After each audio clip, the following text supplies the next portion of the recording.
Xabar qilinishicha, Yaponiya Tashqi ishlar ministri Yoshimasa Hayashi va Amerika Tashqi ishlar ministri Antony Blinken Beijingning ikki tarafli holda Sharqiy dengizning hozirgi holatini o'zgartirish urinishiga qarshi turish va Yaponiya Amerika ittifoqining mudofaa iqtidorini kuchaytirishga qo'shilgan. Egallanishicha, Liverpoolda tunji qatam 100 turani ko'rishgan ishkaylan rayon va dunyoviy masalalar to'g'risida fikr almashtirgan. Angliya Tashqi ishlar ministri Liz Truss Liverpoolda o'tkazilgan G7 tashqi ishlar ministrlari uchrashuvi doirasida o'tkazilgan axborot e'lon qilish yig'inida Eron, Xitoy va Ukraina haqida bayonot e'lon qildi. Truss G7 davlatlarining Rossiya prezidenti Putinga Ukraina masalasi to'g'risida nihoyatda aniq uchur avatganligini va agar Rossiya Ukrainaga hujum qilsa, zo'r oqibatlarning kelib chiqadiganligini ogohlantirdi.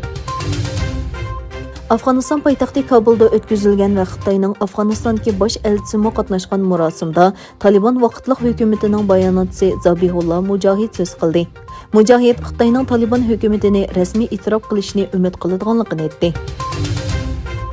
Xabarlarga qaraganda, uzun mezgillik talash tortishdan keyin Belgiya sudga kirganda ro'mol taqashni cheklash qonunini o'zgartgan. Beriyosildagi Barobar Fursat Markazi nomli kishilik huquq tashkilotining xabariga qaraganda, Yevropa Ittifoqi Ministrlar Kengashi Belgiya hukumatini ogohlantirgandan keyin doiralar bu belgilamani o'zgartgan. Isroiliya bosh ministri tarixda tunji qatam Arab Birlashma Xalifaligini rasmiy ziyorat qilmoqda.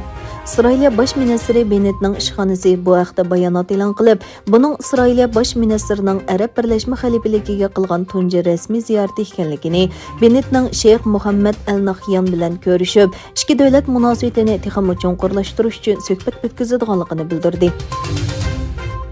Angliya doiralari Fransiya bilan bo'lgan baliqchilik krizisini hal qilishning yangi qadamini bosdi. London yana 23 Fransiya paraxotiga ijozat berishni qaror qildi. Shuning bilan Angliya dengiz tavalligida baliq tutishga ruxsat qilgan kemalarning soni 83 ga yetdi. Dunyoga dangliq yozuvchi Chingiz Aytmatov tug'ilganligining 93 yilligida Qirg'izistonda uni xotirlash uchun bir qator faoliyatlar o'tkazildi.